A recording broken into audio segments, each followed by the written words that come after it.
Lance Zierlein joins us. Lance, Mike Francesa, welcome. How are you?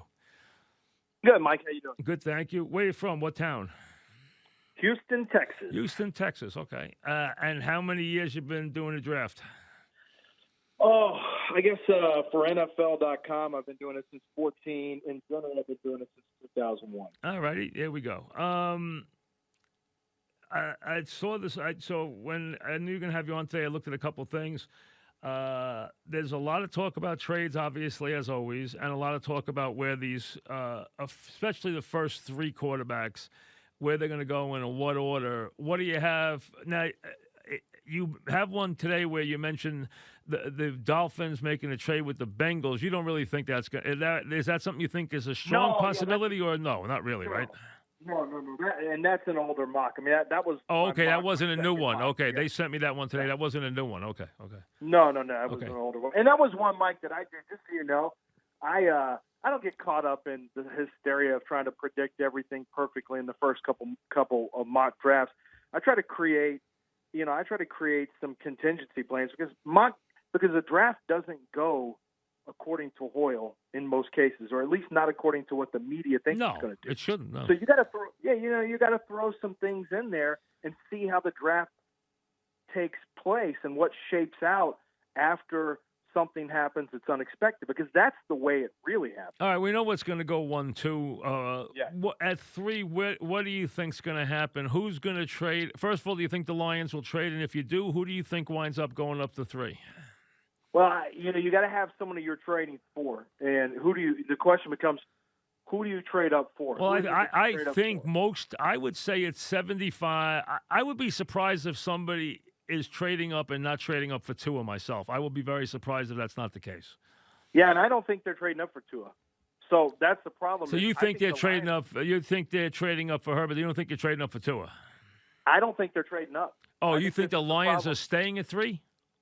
I think the Lions would love to move back. The problem is it takes 2 to tango, and I have a bad feeling for the Lions, at least, that they're not going to find the type of trade value that they were hoping for to move back to 5 or to move back to 6. And I know everyone assumes they might, that Miami might jump up there or that the Chargers might jump up. But the problem is that Tua, without the ability to get to medical staffs for these teams, it's a little tougher for teams to buy all the way in. No question.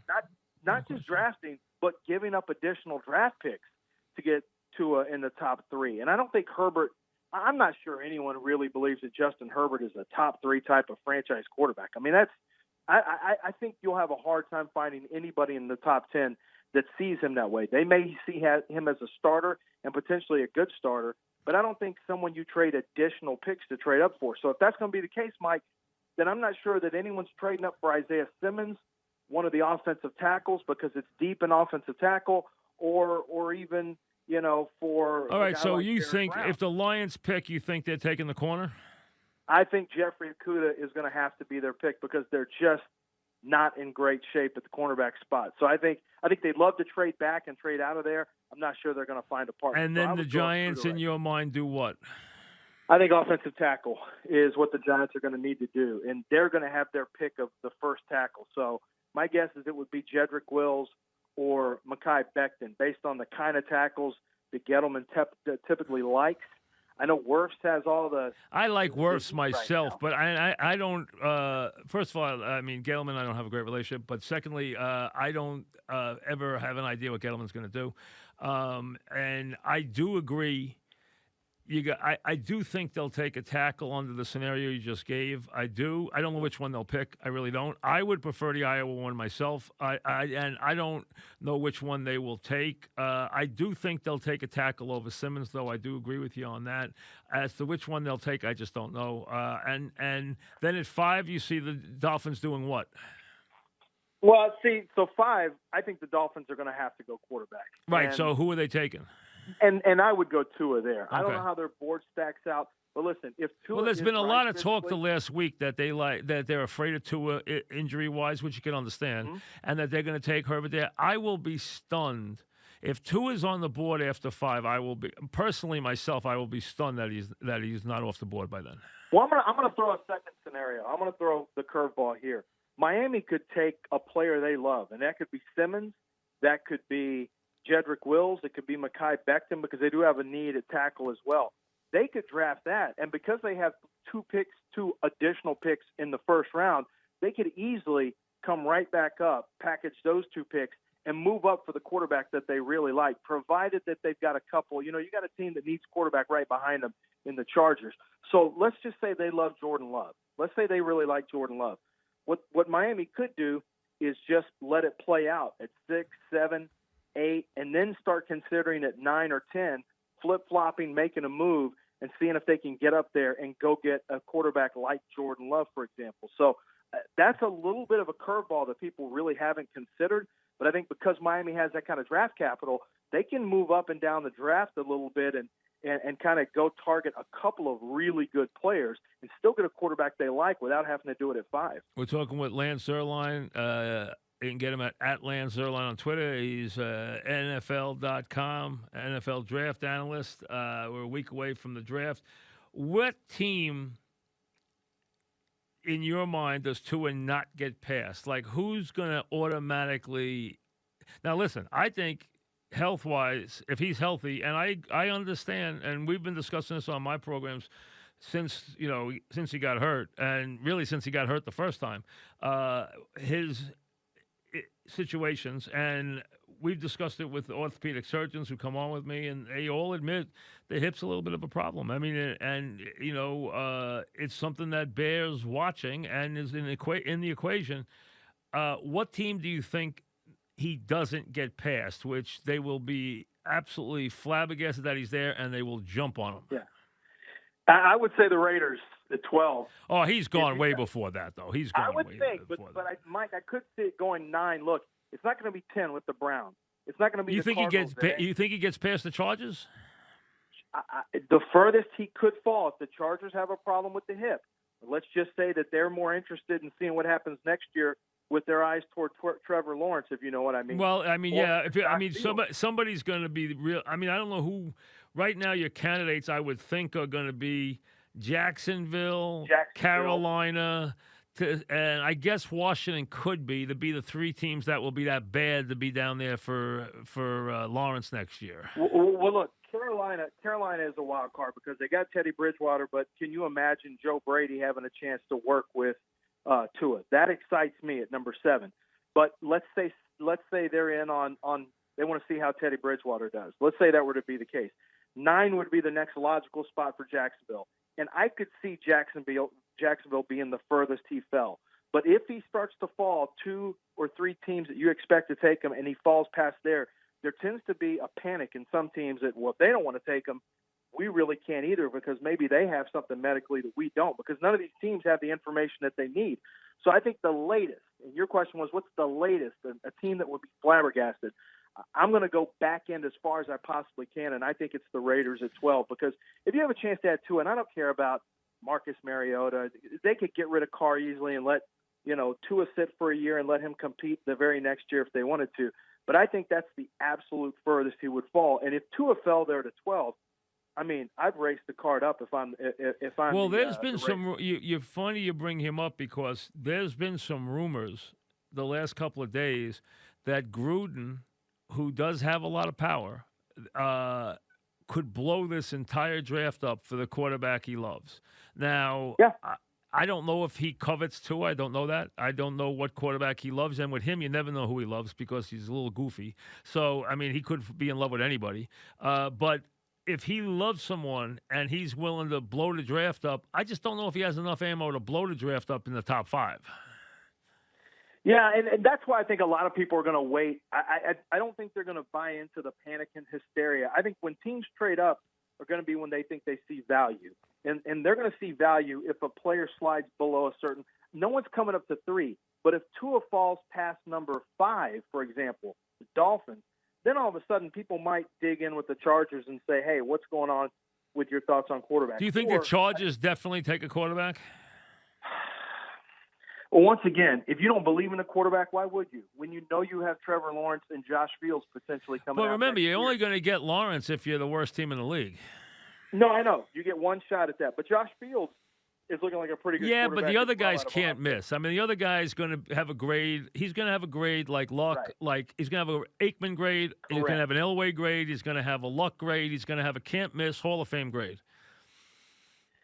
Well, but the problem you have with the Chargers, I think the Chargers are good enough defensively that even if They're you not going to be that bad. They even can't if be you're not that. good They can't. I don't think there's that many teams. Now, listen, somebody could get an injury, but I don't think there's that many teams that could be that bad. I mean, I think the Dolphins, the Panthers, the Bengals could, but they could be breaking in a new quarterback and be that bad. But that's okay. I mean, that happens. But the Bengals wouldn't take. No, they wouldn't take him. Right. Question, though, Mike. Let me ask you this question. You've got all this COVID going, and what if they don't have their stadium built? What if you don't now? You don't have your quarterback you've had since 2004. You are going to have a team that is every game was already a road game for them as it was. Denver, I think, is going to be better. I think the Raiders are going to be better. I think the Chiefs are good. I think there's a really good possibility that you're looking at the worst team in the division. Well, you got a team though that if you look at the over-unders that came out today, they're 8.5. I mean, they are not a bad team. They're in the middle of the league. I think that's too high for them, but still they do have decent personnel on that team. They do have some players on that team. They do. They do. Most of it, I think the defense makes. Look, I don't think they're one of the 3 worst teams next year. No, I honestly nor do don't. I. But you also don't, and you know this, Mike. Brian Billick once told me this. As soon as you draft a quarterback in the first round, the clock is ticking on your job. So if you're going to draft a guy like Justin Herbert, for example, or Jordan Love, the clock's ticking on your job as soon as you draft him, and you better really like that guy, or it's no different than drafting. Well, how about Love? You know, a lot of people have Love all over the rounds. Where do you have Love? I mean, I can tell you this. To me, Love is a second rounder. Okay. I didn't like the tape at all last year. I know there was extenuating circumstances with all the change, but he didn't play well, and he's owned it in the postseason that he didn't play well. He doesn't make excuses. But he is too volatile for me to go all in on Love. Back into the first, that'd be fine. If I had a plan for him and I got a quarterback in front of him, that's fine. But I do not want to throw him to the wolves right off the bat because he didn't handle that kind of situation last year with a bunch of turnover. He didn't handle that well at all. All right. It's just not impressive. Lance Zierlein, draft guy for NFL.com. Give me we mentioned the tackles, and we know it's a deep draft for offensive tackles. Mm-hmm. The best tackle in your mind is which one? Jedrick Wills, and it's not that close. Alabama. And why? Why him over the others? Because a lot of people like other guys. Why that guy? Sure. I'll tell you why. Number one, and I can comp him against any of these other 3 tackles. Number one, he's got better power, drive blocking power than Tristan Wirfs. He is much more technically sound with more consistent footwork than both Andrew Thomas and Mekhi Becton. He is well coached at Alabama. I think from a technique standpoint, he's a little better than people probably realize. And he's the only guy, to me, out of these quote-unquote big 4 tackles that is a plus run blocker and plus in pass protection. He played on the right side at Alabama because Tua was left-handed, but coaches at Alabama believe that he can play on the left side in the NFL. And he has potential guard talent. Look, what do you think is better? You think he's a left tackle is what you think he is? I give him a shot there, yeah. If you have a need at left tackle, I'd absolutely give him a shot there. If not, he's a really good right tackle. All right, but now I think he's athletic enough. And there's a lot of wide receivers. Which one of the wide and especially the big 3, they're all different. Right. Which one of the wide receivers you like the best? Small lean to CD Lamb, but I've got Jerry Jeudy right there with him. But I don't think any of these wide receivers are big time guys. I think Jeudy, Ruggs, and Lamb have a chance to be good wide receivers. I don't think they have a chance to be dudes, not by NFL standards. I think they're going to be good. I don't think anyone's going to. So there's no Julio Jones in the group, you mean? No. Okay. So you think, and the best one in your mind is Lamb? Small lean to Lamb, but I'm not all the way in on him. I think he's like the 11th or 12th best player in this draft. Any chance the Redskins don't take Young at 2? No chance. You're trading out of Julius Peppers if you do that, and I don't think anyone's doing that. Any chance? No, we know the Bengals are taking. We know they're already taking him, so we know that. So 2, and then at 3, any chance the Lions take somebody but the corner? Yes, I think there is a chance. I think they could take tackle, and I think they could take Isaiah Simmons. So I think there is a chance that they could shake up the draft. I think, Mike, the real question here, the interesting question is any chance that the Patriots do something unexpected in the first round to go get a quarterback. I doubt it. They don't that. believe in that. Their whole thing is built on having picks in the 28 to 40 to 60 area because they think they're the best value in the draft and the best bang for the buck. They don't like to overpay for players. So I doubt that very much. It's very against their religion to do that. Yeah, no, you're right. And the fact that they don't have draft capital to do it this year makes it even less likely. And I think that's I get asked it all the time. But look, if they had 2 seconds this year, then maybe they would think about moving up. They have 0 seconds. Yeah, and they love being in a certain range in the draft. They love players where they think they're getting a good bang for their buck. I mean, that's always how they hate paying people. You know that. So, and listen, they have the defense to be an 8-win team. Special teams defense, as long as they find a kicker, they have 8 wins there with his coaching. The question is, what do they get out of the quarterback? Right. Yeah, that's going to be the question. And you know what? The only way you know is if you play him and you let him go through an entire season and you see how he handles success or adversity or whatever comes his way. It's not, you don't know what you have until you actually play the kid. All right, who's the sleeper player? Who's a player in the first round that you think is going to be picked earlier than anybody thinks? I would say that player is going to be Jalen Reagor, TCU wide receiver. All right. So, and how about who's the player that sinks like a stone? Oh, I think that will be. I'll give you 2. I think Terrell Lewis out of Alabama, the edge will fall for some injury issues, and then I think AJ Epinesa, who had some heat as a mid-round first rounder earlier on in the process, I think he falls out of the first round. And you have 3 quarterbacks going early, and you don't have Love going early, right? You have the 3 quarterbacks going early, but not Love. I think Love is the one. I don't know, Mike, to be honest with you, I don't know where to slot Love because he's the hardest guy to slot. I think he goes in the first, but I think Love is going to be the surprise pick where he will either be a surprise pick at like number 5 out of nowhere to Miami, or he will be a draft pick from a team that we don't expect to take him. Where you have a team say, you know what, let's take him, stash him, and develop him, and somebody's going to say, whoa, I didn't expect them to grab Jordan Love. And, and the Raiders could be a team that, that buy into him as well. That the Raiders, to me, even though they have 2 quarterbacks right there, I still think they're a team that you have to keep an eye on for quarterback. And you mentioned the rumors recently about them. Yeah, well, there's always rumors about Gruden because he's goofy. You know that. Right. We're talking about Lance Zierlein, does the NFL draft for NFL.com. 2 things, local teams. Number 1, the Giants' most likely pick is? I'd say I'm going to go Mekhi Becton from from Louisville, the big, nimble left tackle. Real big. Yeah, he's real big, and he's as big as Trent Brown basically, but he moves great. Trent Brown doesn't move great. This kid really moves exceptionally well. He's got a lot of talent. But what scares me a little bit is, and look, Eric Flowers didn't move like this. Oh, Eric Flowers terrible. was a sloppy technique guy, and it didn't get corrected. And there are some issues. I'm still shocked he's in the league. I know he's found a home now, but I'm shocked he's in the league, to be honest. I thought he should have been a guard. Look, my dad. Well, listen, he's turned out to be a guard now, and he found a home at guard, so you're right. Yeah. I mean, they played him at left, he flunked. They played him at right, he flunked, and then they got rid of him, and now he's playing as a guard. Yeah, he should have been a guard from the outset. There's certain things you just can't get. All right, and what do the Jets do with 11? I think the Jets will go offensive line. They'll go offensive tackle if one is available, and if one's not there, they'll go wide receiver.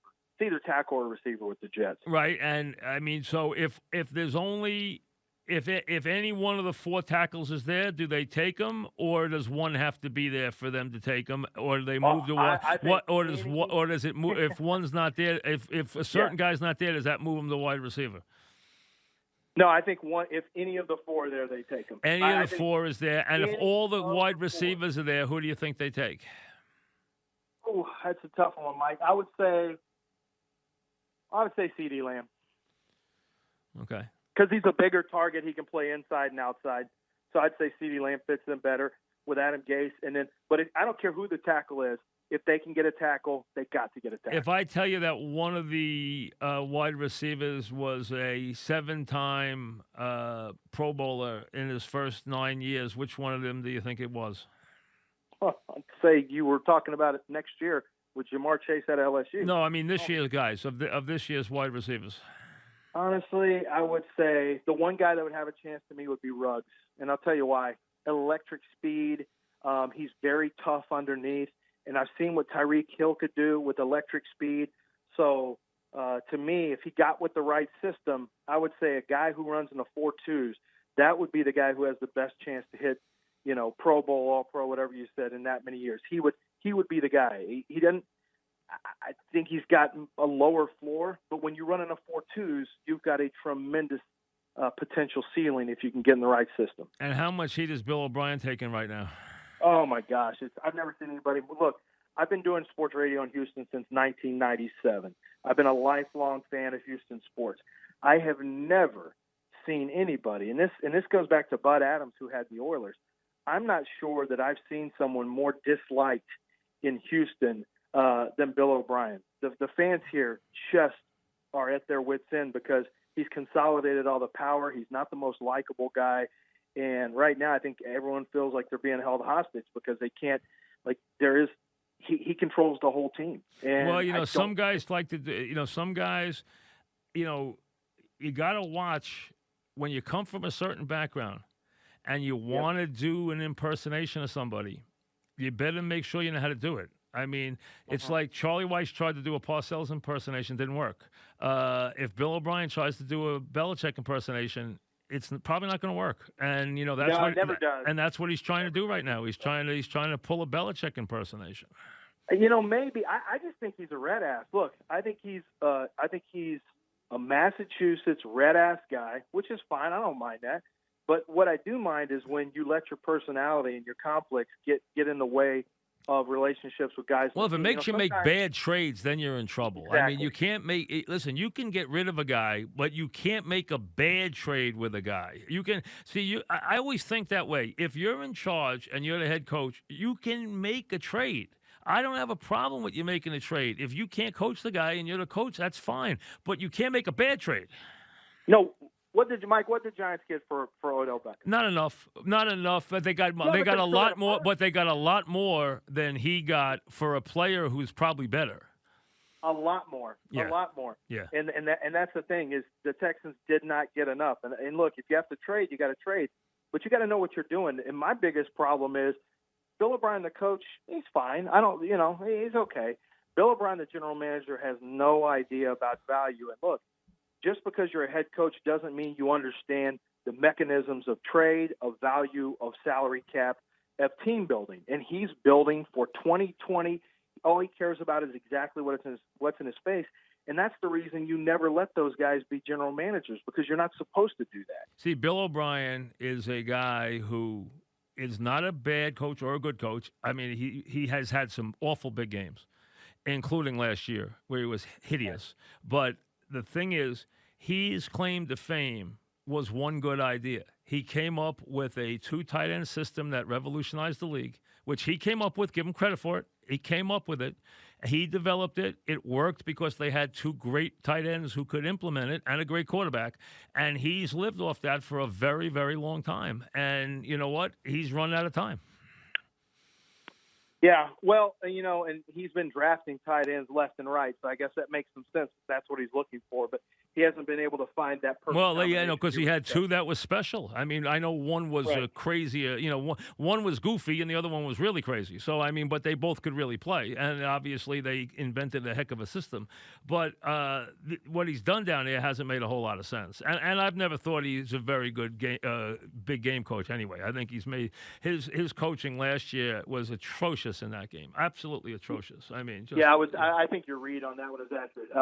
Although I do think he's better at making in-game adjustments than Gary Kubiak was. I think Gary Kubiak, in terms of a Houston coach, was better at putting together game plans and things like that. But if you had, like, the Giants would always ruin Gary Kubiak's outside zone scheme. They always use their bare front and would ruin his outside zone, and he didn't respond well. Bill O'Brien is a little bit better at responding on the fly, but I'm telling you, his personality is becoming an issue here, and I think we're seeing it now with his inability to get along with certain players. So it really bears watching how he deals with Deshaun Watson, or maybe more. And they had a lot of talent on that team, a lot of big game play, a lot of big premium talent, game breaking players on that team, and they're hard to collect. And they had a bunch of them, and they're losing them right and left. JJ Watt has played 32 games the last 4 years. I mean, I'm sorry, he's missed 32 games the last 4 years. And you got him, and obviously Clowney's gone, and and obviously now you lose your wide receiver, he's gone, and they all of a sudden a lot of those guys are gone. Yep, and Laramie Tunsil is not signed to a contract yet, and Deshaun Watson may not be a very happy camper. So. Oh yeah, I'm sure he won't be. Absolutely. It's not good in Houston right now. All right, well, listen, thanks for coming on. Appreciate it. Enjoy the draft. Let me ask you one other thing, real quick. Yeah.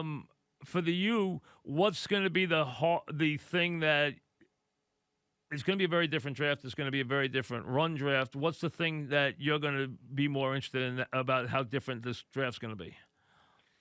I think for me, it's going to be how do teams draft players that they didn't get 40 times on, like Grant Delpit from LSU, Trevon Diggs from Alabama.